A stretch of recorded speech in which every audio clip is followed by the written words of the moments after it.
প্রিয় ভিউয়ার্স যারা দেখছেন এবং শুনছেন, সবাইকে শুভেচ্ছা জানাচ্ছি। আজকে আমি আপনাদের সাথে শেয়ার করতে চাই যে আমরা কোন কোন লক্ষণ বা সিমটমের ভিত্তিতে আমরা শতভাগ নিশ্চিত হতে পারি যে এটি পিটিএসডি রোগের লক্ষণ। আজকে সেই বিষয়ের উপর একটু কথা বলতে চাই খুব সংক্ষেপে। এই কয়েকটি লক্ষণ এখানে উল্লেখ করা হয়েছে, যা কারোর মধ্যে লক্ষ্য করলে আমরা সহজে বলতে পারি ওই ব্যক্তিটি পিটিএসডি রোগে ভুগছেন, অর্থাৎ পোস্ট ট্রমাটিক স্ট্রেস ডিসঅর্ডার। মানসিক নির্যাতন, কষ্ট, আঘাত, অর্থাৎ যেসব বিষয়গুলো ব্যক্তির নিকট আবেগীয়ভাবে পীড়াদায়ক, ওইসব ঘটনার প্রেক্ষিতে কোনো ব্যক্তি যদি মানসিকভাবে অসুস্থ হয়ে পড়েন, তাকে আমরা খুব সরল সহজ ভাষায় বলতে পারি যে এটি পিটিএসডি রোগ। তাহলে ভিউয়ার্স, চলুন আমরা একটু আলোচনা করি যে কোন কোন সিমটমসগুলো এই পিটিএসডি রোগের ইঙ্গিত করে। সাধারণত দেখা যায় যারা পিটিএসডি রোগে আক্রান্ত হন তাদের কর্মক্ষমতা এবং সামাজিক যে যোগাযোগ বা সামাজিকরণ কিংবা সামাজিক দায়িত্বের জায়গাটায় বিভিন্ন ধরনের সংকট বা আমরা বৈকল্য দেখা দেয়, পুরোপুরি বৈকল্য দেখা দেয়, যাকে আমরা ইংরেজিতে বলি ইম্পেয়ারমেন্টস। অর্থাৎ যে সমস্ত ব্যক্তি পিটিএসডি রোগে ভোগেন তাদের কর্মক্ষেত্রে এবং সামাজিক ক্ষেত্রে পুরোপুরি তারা এই জায়গাগুলোতে তারা তাদের স্বাভাবিক যে যোগ্যতা থাকা দরকার সেগুলো তাদের ক্ষতিগ্রস্ত হয়, অর্থাৎ এগুলো দুর্বল হয়ে যায়।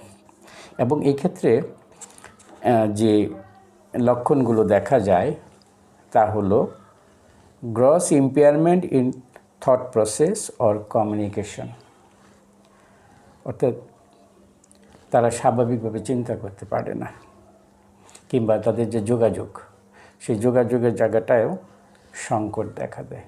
মোটা দাগে আমরা বলতে পারি বা খুব সহজেই আমাদের কাছে ধরা পড়বে এই বিষয়গুলো যারা পিটিএসডি রোগে ভোগেন। তাছাড়া পারসিস্টেন্ট ডিলিউশন অ্যান্ড হ্যালুসিনেশনস।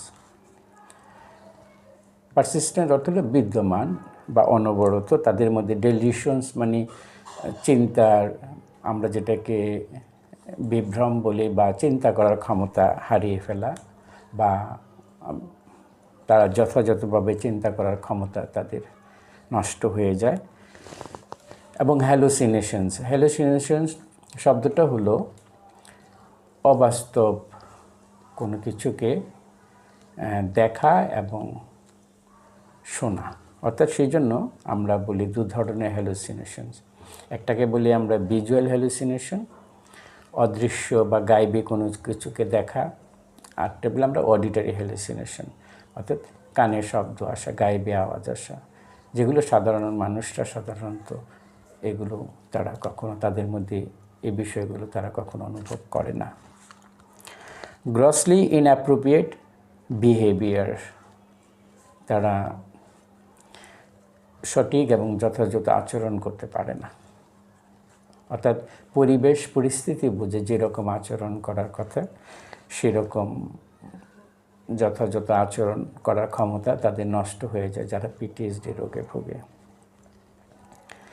তাছাড়া persistent danger of hurting self or others, অর্থাৎ যারা পিটিএসডি রোগে ভোগে তাদের মধ্যে কিন্তু একটি বিপজ্জনক বিষয় হলো যে তারা নিজেদেরকে আঘাত করে কিংবা অন্যদেরকেও তারা আঘাত করতে পারে।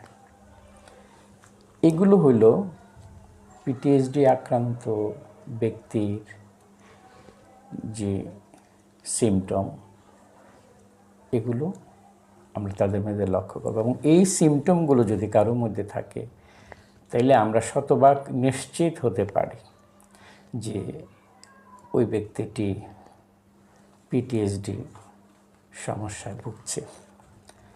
তাছাড়া আরও কিছু আমরা লক্ষণ এর কথা এখানে বলতে পারি যা পিটিএসডি রোগের ক্ষেত্রে লক্ষ্য করা যেতে পারে ব্যক্তির মধ্যে, যেমন বিং ইজিলি স্টার্টেড, অর্থাৎ পিটিএসডি রোগে আক্রান্ত ব্যক্তি খুব সহজেই চমকে ওঠেন, অর্থাৎ আঁতকে ওঠেন তারা ছোটোখাটো বিষয়ে।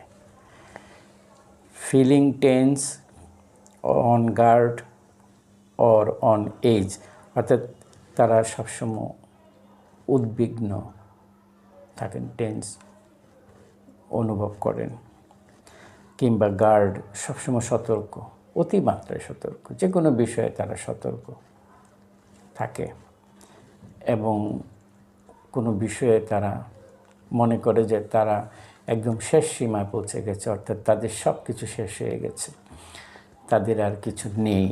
এরকম অনুভূতি পিটিএসডিতে যারা ভোগে তাদের মধ্যে লক্ষ্য করা যায়।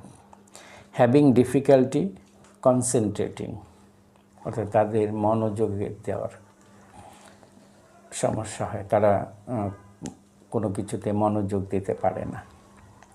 Having difficulty falling asleep or staying asleep, অর্থাৎ পিটিএসডিতে আক্রান্ত ব্যক্তি ঘুমাতে যেরকম সমস্যা হয় কিংবা তারা একটানা ঘুমিয়েও থাকতে পারে না, তাদের সমস্যা হয়, অর্থাৎ তাদের ঘুমের সমস্যা তাদের মধ্যে অনুভব করে। Feeling irritable and having angry or aggressive outburst, অর্থাৎ পিটিএসডিতে আক্রান্ত ব্যক্তি তারা এই অনুভব করেন ইরিটেবল, অস্থিরতা, যন্ত্রণা, ভালো না লাগা, এবং হ্যাভিং অ্যাংরি, পিটিএসডি রোগে আক্রান্ত ব্যক্তিরা কিন্তু একটু উত্তেজিত থাকে, রাগান্বিত থাকে। অর অ্যাগ্রেসিভ আউটব্রাস্ট, কোনো কিছু হলে তারা যে প্রতিক্রিয়াটা করে সেটা হলো অতিমাত্রায়, অর্থাৎ চরম রাগান্বিতভাবে তারা তাদের নিজেদের সেই অনুভূতিটা প্রকাশ করেন, অর্থাৎ তাদের অ্যাগ্রেসিভ আউটব্রাস্ট, অর্থাৎ যখনই তারা উত্তেজিত হয় তারা অতিমাত্রায় উত্তেজিত হয়ে যায় এবং সেটার প্রকাশটা এরকমই হয়। এঙ্গেজিং ইন রিক্সি, রিকলেস অর ডিস্ট্রাকটিভ বিহেভিয়ার, অর্থাৎ পিটিএসডি আক্রান্ত ব্যক্তি তারা সবসময় ঝুঁকিপূর্ণ কাজের মধ্যে নিজেদেরকে নিয়োজিত করে। রিকলেস, অর্থাৎ তারা অনেক কিছু না ভেবেই করে ফেলে বা সেখানে তারা অনিয়ন্ত্রিতভাবে অনেক কিছু করে। এবং ডিস্ট্রাকটিভ বিহেভিয়ার, ধ্বংসাত্মক আচরণ, নিজের জন্য হতে পারে, অন্যের জন্য হতে পারে, এরকম আচরণ তারা করে থাকে। এই লক্ষণগুলো যদি আমরা কোনো ব্যক্তির মধ্যে দেখি তাহলে আমরা ধরে নেব ওই ব্যক্তিটি পিটিএসডি সমস্যায় ভুগছেন। এক্ষেত্রে ব্যক্তির কিন্তু চিকিৎসা লাগবে। এই সমস্যাগুলো যাদের মধ্যে লক্ষ্য করা যাবে তারা নিজে থেকে ভালো হতে পারবে না। তাদের এই ট্রমা থেকে বেরিয়ে আসার জন্য, ট্রমা নিয়ে যারা কাজ করে, যে সমস্ত মানসিক স্বাস্থ্যকর্মী, তাদের সহযোগিতা নিতে হবে। যদি আমরা এই সমস্ত ব্যক্তিদের আমরা চিকিৎসার ব্যবস্থা না করি তাহলে তাদের জীবন কিন্তু সময়ের সাথে সাথে আরও ভিন্ন মাত্রায় সংকটাপন্ন হয়ে যায়। তারা আরও দিন দিন নিজেদের সেই স্বাভাবিকতাটা অর্থাৎ নিজের সক্ষমতাগুলো আরও তাদের নষ্ট হয়ে যায়। সেজন্য আমাদের এই সমস্ত ব্যক্তিদের চিকিৎসার ব্যবস্থা করতে হবে। চিকিৎসার ব্যবস্থা এই কারণে করতে হবে যে এই সমস্ত ব্যক্তিদের চিকিৎসা করাতে পারলে এবং সঠিক চিকিৎসাটা পেলে তারা কিন্তু ভালো হয়ে যায়, স্বাভাবিক জীবনে ফিরে আসে। আর যদি তারা সঠিক চিকিৎসা না পায় তাহলে এই ব্যক্তিটার আমরা যে সিমটমগুলো বা যে সমস্ত লক্ষণগুলোর কথা বললাম এইগুলো তাদের মধ্যে লক্ষ্য করা যাবে। অর্থাৎ ব্যক্তি নিজের কর্মক্ষমতা এবং নিজেকে পরিবেশের সাথে খাপ খাওয়ানোর জন্য যে সমস্ত দক্ষতা যোগ্যতা দরকার হয় সেগুলো তাদের হারিয়ে যায়। তাই আমরা তাদের চিকিৎসার ব্যবস্থা করব। এটুকু আমি আজকে আপনাদের সামনে তুলে ধরলাম।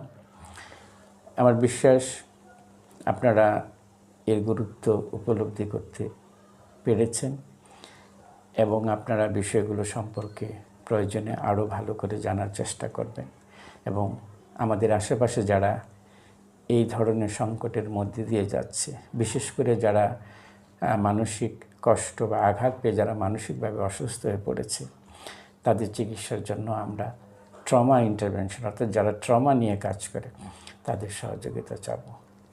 এটুকুই আমি আজকে আপনাদের সামনে তুলে ধরলাম। ভালো থাকবেন, মনের যত্ন নেবেন। আবার দেখা হবে অন্য দিন অন্য কোনো প্রসঙ্গ নিয়ে।